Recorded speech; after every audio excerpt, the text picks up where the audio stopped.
네, 안녕하세요. 저는 옥천신문사에서 일하는 취재기자 양수철이라고 합니다. 대통령께서는 수도권 과밀화와 지역균형 발전을 위해서 광역화를 공약을 하셨습니다. 하지만 지역균형 발전이 의도한 만큼 제대로 될 수 있을지는 좀 의문이 있다는 얘기도 나오는데요. 광역화 전략이 오히려 소멸위기 기초지자체의 인구를 지역 내 대도시가 블랙홀처럼 빨아들일 것이고 심화시킬 것이라는 우려도 나옵니다. 대통령님은 어떻게 보시는지 궁금합니다. 대한민국에서 제일 어려운 정책 과제 말씀을 하신 것 같습니다. 전 세계적 추세는 기본적으로 그런 것 같아요. 읍면에서 면 단위에서는 지방 소도시로, 소위 읍내로, 지방 소도시는 지방 대도시로, 지방 대도시에서는 수도권으로, 이제는 수도권은 뉴욕으로 이렇게 지금 가고 있죠. 실제로 제가 과장이 아니고 경제 활동은 그렇게 좀 이동하는 측면이 있습니다. 그건 일종의 하나의 흐름 같아요. 그 자체를 어떻게 막을 길은 없는 것 같고, 다만 지방과 중앙의 과도한 불균형 문제는 심각하죠. 대한민국의 발전을 이제는 저해하는 요소가 된 것 같습니다. 과거에는 수도권 집중, 또는 일부 대기업 집중, 일부 계층 집중, 일부 산업 집중, 이게 이제 성장 발전 전략이었는데, 이제는 이게 이제 부작용을 낳기 시작했죠. 예를 들면 우리 사회의 특정 계층이 특권화된다든지, 또는 특정 대기업에 대한 특혜가 재벌 문제를 낳는다든지, 또는 수도권 집중 문제가 지방 소멸을 가져온다든지, 이게 하나의 일종의 추세처럼 돼서 우리나라 이제 지속적 성장 발전을 가로막는 요인이 되었습니다. 그래서 저는 이게 전면적인 대전환을 해야 된다. 근데 이 추세 자체를 없앨 수는 없을 것 같아요.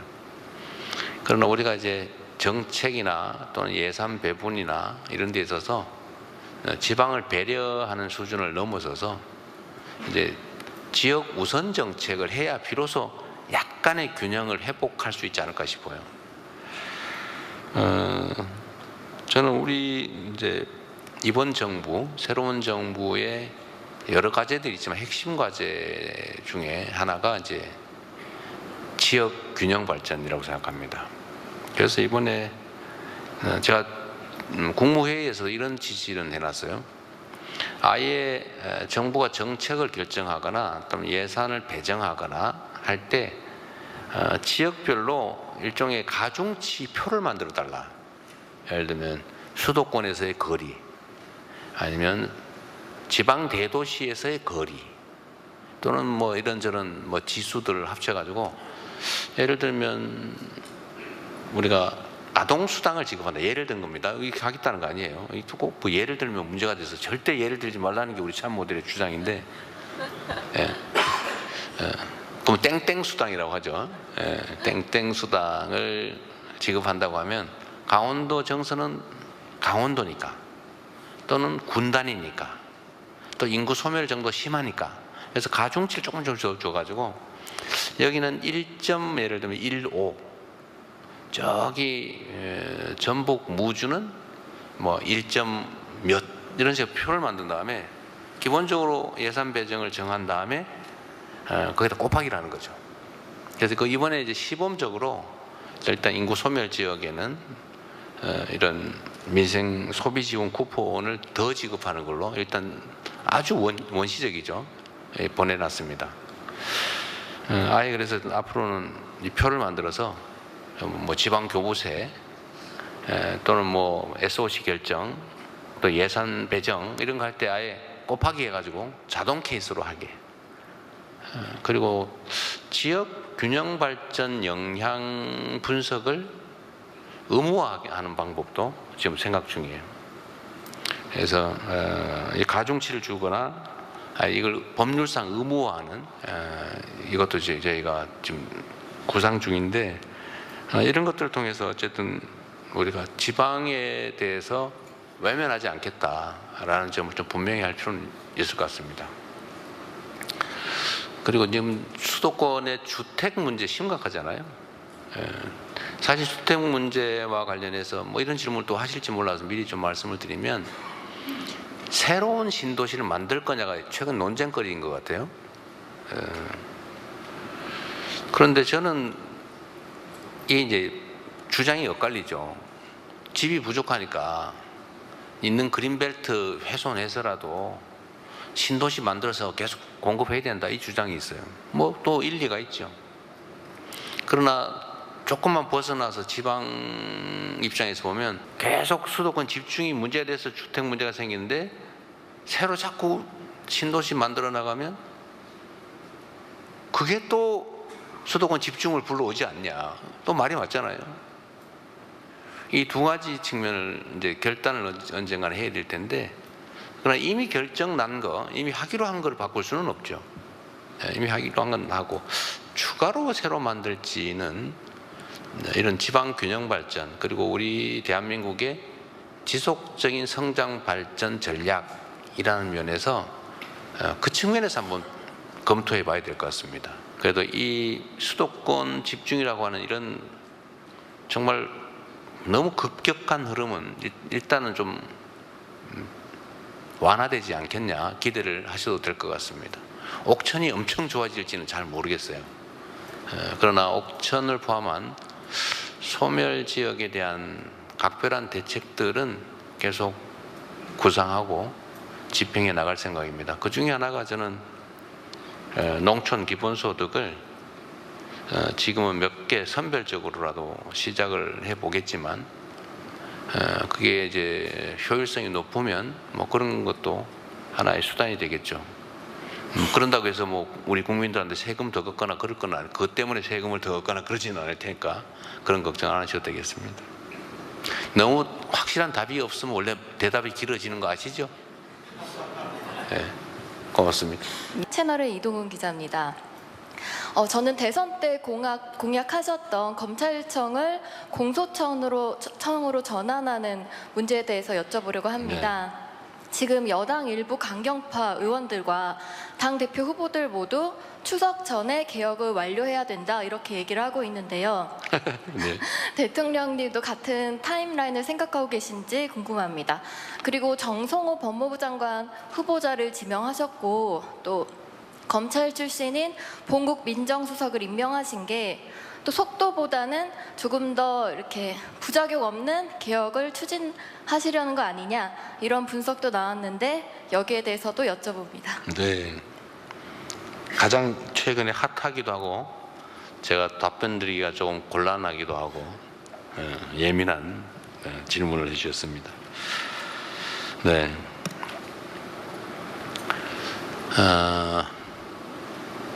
검찰 개혁 또는 이걸 포함한 사법 개혁은 사실 뭐 매우 중요한 현실적 과제죠. 뭐 저도 법조인이기도 합니다. 뭐 수십 년간 저도 송사에 매달려서 먹고 살았죠. 근데 많은 것들이 시대 상황에 맞지 않게 된 것 같습니다. 뭐 길게 얘기할 것 없이 기소 자체를 목표로 수사하는,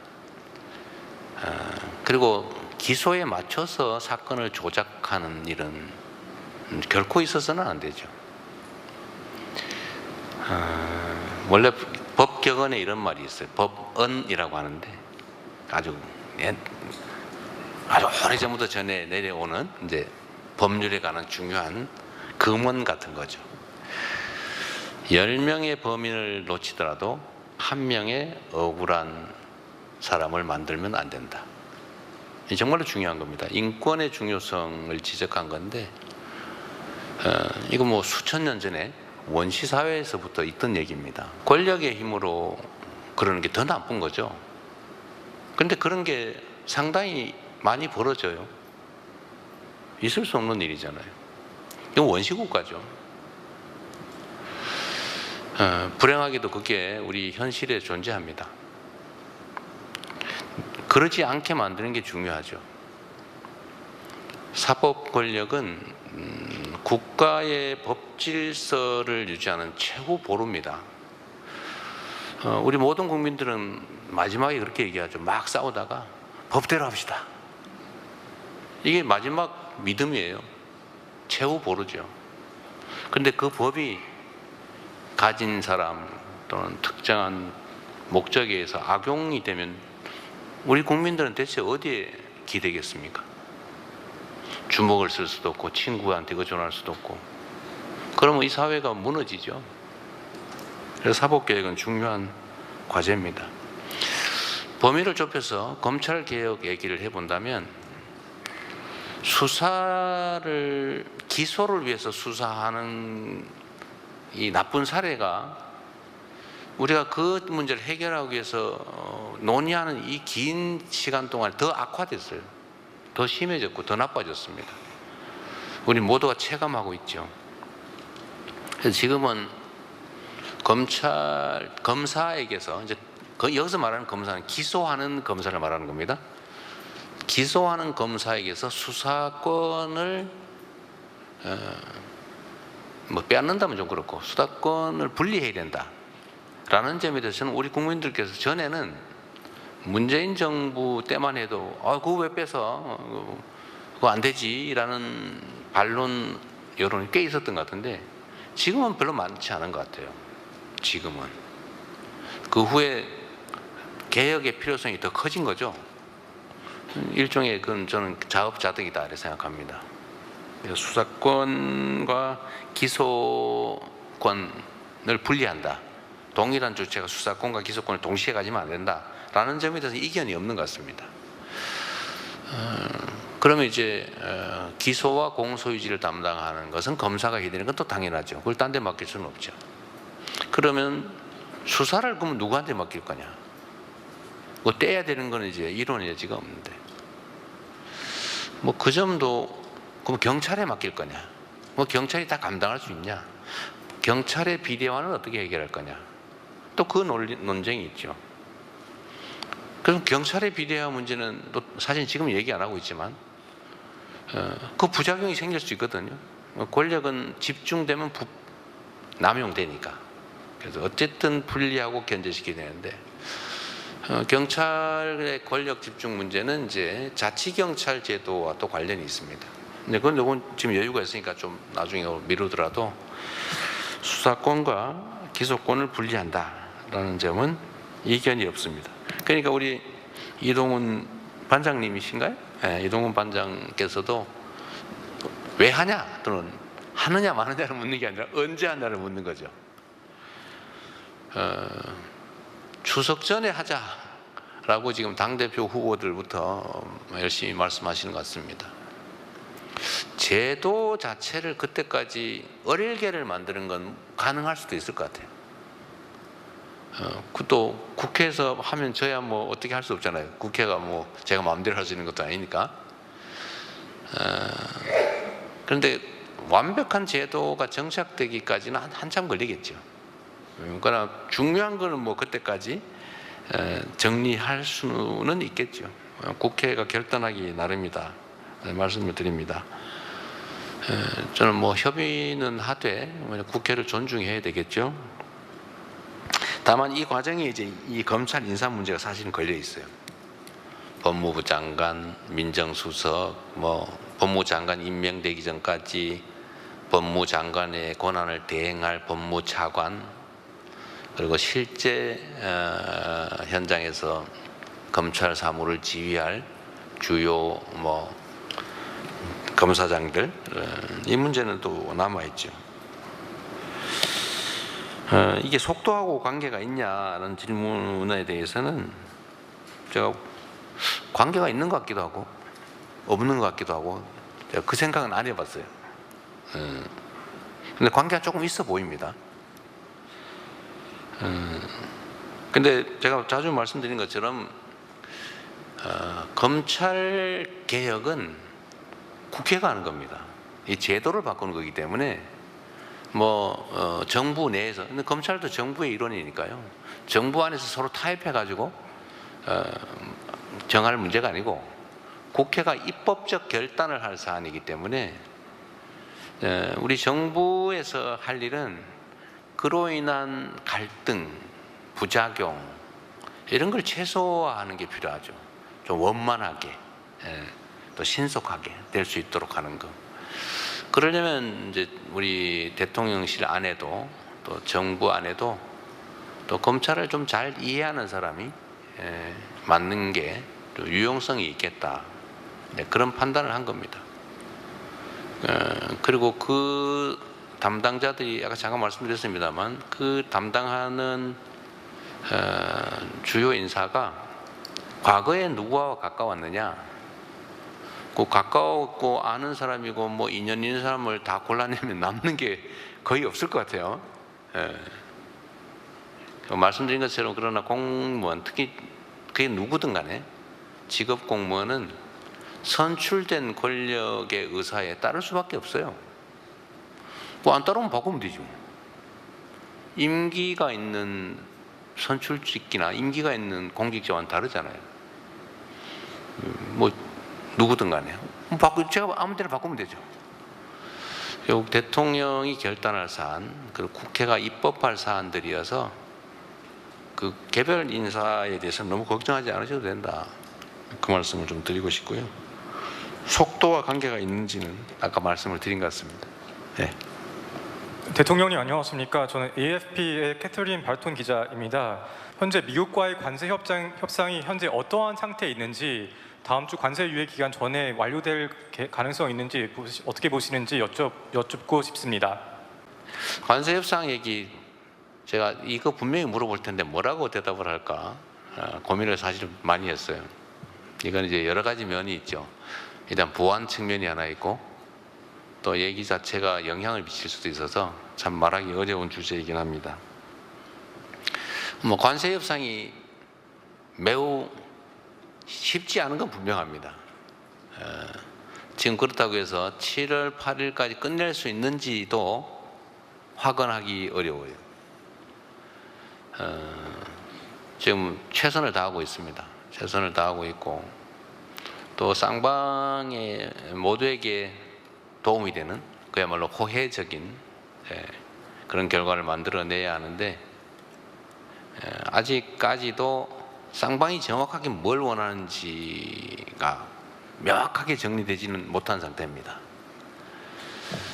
그러나 계속 노력하고 있다는 말씀드리고, 그리고 다방면에서 우리의 그 주제들도 매우 많이 발굴하고 있다. 그 말씀을 드립니다. 최선을 다하겠다는 말씀까지만 드리겠습니다. 안녕하세요. 일본 산케신문 그렇군요. 산케신문. 사쿠라이 노리오입니다. 줬는데 진인 축하드립니다. 그리고 당 대표 하실 때 우리 외신하고 소통도 많이 노력해 주셔서 감사합니다. 대통령께서도 계속해서 우리 외신하고도 소통하시기 바랍니다. 일본과의 협력 관계에 관한 질문하겠습니다. 대통령께서는 그 한미일 협력, 일본과의 협력을 늘 강조해 오셨는데 특히나 일본에서는 북한 문제에 있어서 일본이 납치자 문제의 해결을 최우선하고 싶다고 그렇게 말하고 왔습니다. 그 북한 인권 문제에 있어서 한국과 일본은 어떤 협력을 할 수 있는지, 그리고 안보 문제에 있어서는 일본과의 어떤 협력을 할 수 있는지, 특히 올해는 그 한일 수교 60주년 됐습니다. 그리고 한국에서는 간복 80년 됐는데 일본과의 옛날처럼 김대중 오부치 선언처럼 건동 문서 같은 거 마련하실 생각이 갖고 계시는지 궁금합니다. 감사합니다. 우리 전에 점심 먹을 때 같이 한번 봤던 분이신가요? 우리 외신 기자분들하고 점심을 한번 한 일이 있는데 어디서 이상하게 중국 모 언론하고만 했다고 이상한 기사를 한번 나왔던 그때 만난 그분이시군요.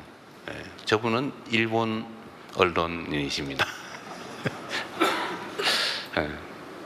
아직도 이 대명천지에 그런 명백한 가짜 뉴스가 행행하는 것은 참 이해하기 어렵습니다. 한일 관계에 관해서는 참 예민한 의제들이 많죠. 우리는 뗄래야 뗄 수 없는 관계에 있습니다. 또 자유민주 진영의 일원이기도 합니다. 또 하나는 북한의 핵과 미사일 위협에 노출돼 있다는 점도 똑같죠. 미국과의 관계에서 특수한 동맹 관계에 있다는 점도 같습니다. 뭐 전략적인 또 군사적인 측면에서도 이해관계를 같이 하는 게 많고 또 민간 교류도 활발하죠. 그런 만큼 우리는 서로에게 매우 중요한 존재들이죠. 그런데 또 한편으로는 과거사 문제를 아직 서로 청산하지 못하고 서로 그 과거사 문제 때문에 고통받고 있습니다.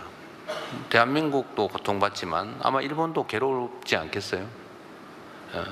좀 말끔하게 정리를 못하는 것도 괴로움의 일부죠.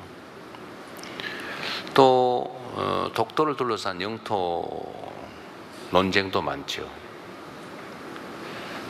뭐 영토 분쟁이라고 할 수는 없어요. 대한민국이 실효적으로 지배하고 있는 명확한 대한민국 영토이기 때문에 분쟁은 아니고 논쟁이 조금 있는 거죠. 이런 갈등 요소도 있긴 합니다만 저는 이 두 가지를 뒤섞을 필요는 없다고 생각해요. 그 문제는 그 문제대로. 말씀드렸던 것처럼 전쟁 중에도 외교는 한다, 대화는 한다, 협력할 건 한다. 오른손으로 싸워도 왼손은 서로 잡는다. 저는 이런 유연하고도 합리적인 태도를 가져야 된다고 생각합니다. 그래서 일본과의 관계에도 제가 이번에 일본 총리를 G7에 가서 만났는데 엄청 반갑더라고요. 근데 그분이 어떤 생각을 저에 대해서 했는지는 잘 모르겠는데 제가 상상을 해보기로는 아마 꽤 경계심을 갖고 계시지 않았을까 그런 생각을 해요. 저는 전혀 그럴 필요가 없다는 걸 꼭 보여주고 싶었죠. 협력할 분야가 많이 있다. 두 가지 문제는 좀 분리했으면 하는 게 제 생각입니다. 얼마든지 가능하다고 생각해요. 김대중 오부치 선언과 같은 좀 한일 관계에서 명확한 관계 설정을 해놓으면 좋겠다. 뭐 그 점에 전적으로 동의하죠. 저도 계속 노력할 겁니다. 이번에도 사실은 좀 빠른 시간에 일본에 한번 갈 생각이었는데 일본이 선거 때문에 매우 바빠졌다고 해요. 그래서 지금 얘기를 하다가 좀 날짜를 확정을 못하고 있는 상태입니다. 셔틀 외교 보고는 제가 먼저 얘기한 거예요. 가까운 이웃 나라니까 뭐 복잡한 과정 거치지 말고 필요할 때 수시로 오가면서 오해는 줄이고 대화를 통해서 협력할 사안들은 또 협력하고 그렇게 했으면 좋겠다는 겁니다. 북한 인권 문제에 대해서는 예를 들면 북한의 인권 문제인지 북한과 관련된 인권 문제인지 좀 불명확하긴 합니다만 일본의 납치자 문제에는 관심이 매우 높은 걸 제가 압니다. 이시바 총리께서도 그 말씀을 전화 통화할 때 하셨던 것 같아요. 어제 납치자 해결을 위한 일본의 노력에 공감한다. 뭐 그 점은 분명하게 말씀드릴 수가 있습니다. 뭐 북한도 꽤 노력을 하는 것 같던데 뭐 그거를 뭐 부인하거나 또는 거부하거나 뭐 그런 건 아닌 것 같아요. 잘 해결되기를 바랍니다. 북한 내의 인권 문제는 사실은 매우 복잡하죠. 우리 대한민국 국내 인권 문제도 잘 해결해야 되겠죠. 북한의 인권 문제도 우리가 개별 사안에 대한 관심도 뭐 필요하겠지만 북한의 인권 문제는 북한 대중들의 삶을 개선하는데 인도적 지원을 하는 것도 역시 북한의 인권을 개선하는 데 도움이 될 수도 있지 않겠느냐 뭐 그런 생각도 합니다.